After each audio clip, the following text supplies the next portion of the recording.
یہاں ضمناً ضرور عرض کروں گا کہ کیونکہ میرے مخدوم نے ان کا ذکر بڑے اچھے پیمانے سے کیا ہے۔ حضرت مخدوم پاک رضی اللہ تعالیٰ جونپور کے گرد و نواح کے اندر تشریف فرمائے۔ میری گفتگو سمجھ میں آ رہی ہے نا؟ ہاتھ اٹھا کے بتائیں سمجھ میں آ رہی ہے نا؟ ماشاءاللہ تشریف فرمائے۔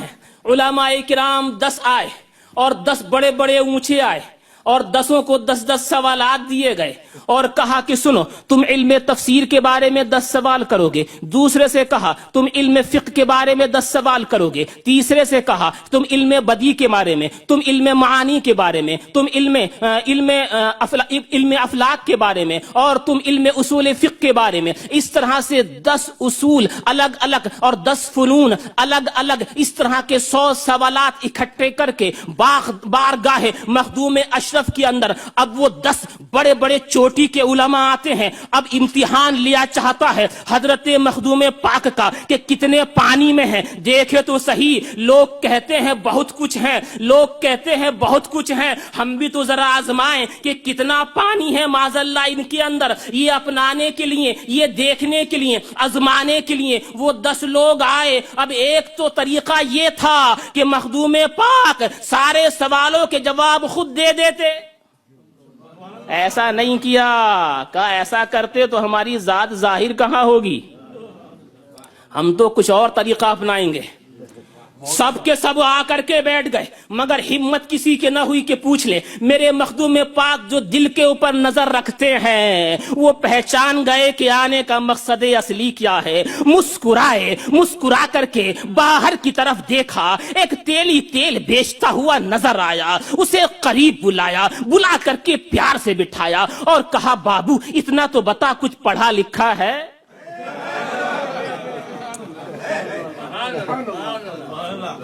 میں نے کہا حضور یہ پہلے سے کیوں پوچھ لیا؟ کہا اس لیے بعد میں یہ نہ کہیں کہ پہلے ہی سے پڑھا تھا۔ کہا بابو پڑھا لکھا ہے؟ تو کہنے لگا حضور پڑھا لکھا ہوتا تو تیل بیچتا۔ کہا یہی کہلوانا تھا۔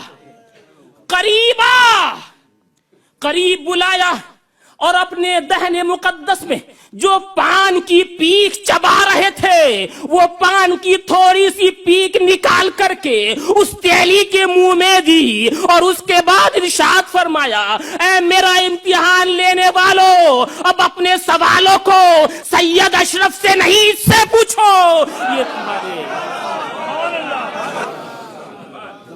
مخدوم پاک رضی اللہ تعالیٰ نے پان کی پیک اسے کھلائی اور یہ کہا کہ اب تمام تر سوالوں کے جواب اس سے لو۔ اس نے سارے 100 سوالوں کے صحیح جواب دیے۔ سبحان اللہ، سب قدموں میں لیٹ گئے۔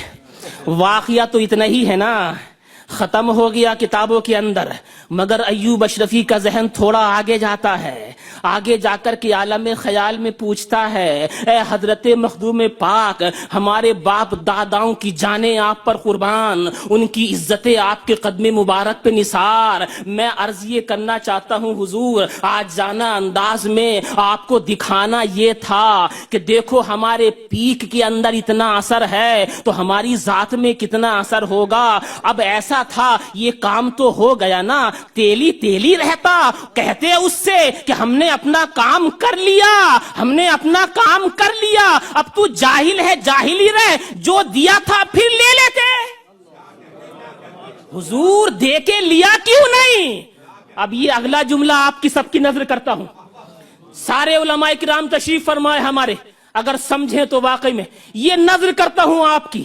میں نے عرض کیا حضور جب دیا تھا تو لیا کیوں نہیں؟ کہا تجھے معلوم نہیں علی کے گھرانے کی شروع سے ریت چلی آ رہی ہے، ان کا گھرانہ جب کسی کو کچھ دے دیتا ہے تو واپس نہیں لیتا، واپس نہیں لیتا۔